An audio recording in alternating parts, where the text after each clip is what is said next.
Hi guys, welcome back to my channel. আমি পল্লবী আর তোমরা দেখছো 24/7 পল্লবীস রুফ গার্ডেন। আমার বাগানে তোমাদের সবাইকে স্বাগতম। আজকে যে ফুলের ভিডিওটা তোমরা দেখছো সেটাকে আমরা বাংলায় রঙ্গন বলে থাকি আর ইংলিশে এটাকে ইক্সোরা বলে। আমি এই ফুলের গাছগুলোকে আমি 12 ইঞ্চির টবে, মাটির টবে আমি বসিয়েছি। আর মাটি, এই গাছের জন্য যে মাটি তৈরি করেছি সেটা এই টবেরই 1 ভাগ মাটি, 1 ভাগ গোবর সার আর 1 ভাগ ভার্মি কম্পোস্ট দিয়ে আমি তৈরি করেছি। এই গাছগুলো ইজি টু গ্রো, খুব একটা মেনটেন করতে হয় না।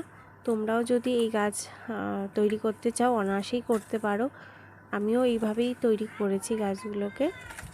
আমার কাছে 4টে কালার আছে, তোমরা দেখতে পাচ্ছ। একটা এর মধ্যে চাইনিজ ইক্সোরাও রয়েছে, সেটা অরেঞ্জ কালারের। এছাড়া হলুদ রয়েছে, সাদা, পিঙ্ক, লাল, এই ধরনের কালারগুলো রয়েছে আমার কাছে।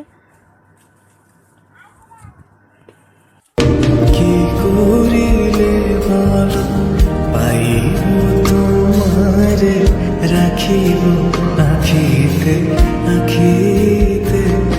ওহে এত প্রেম আমি কোথা পাবো না তো, এত প্রেম আমি কোথা পাবো না তো, তোমারে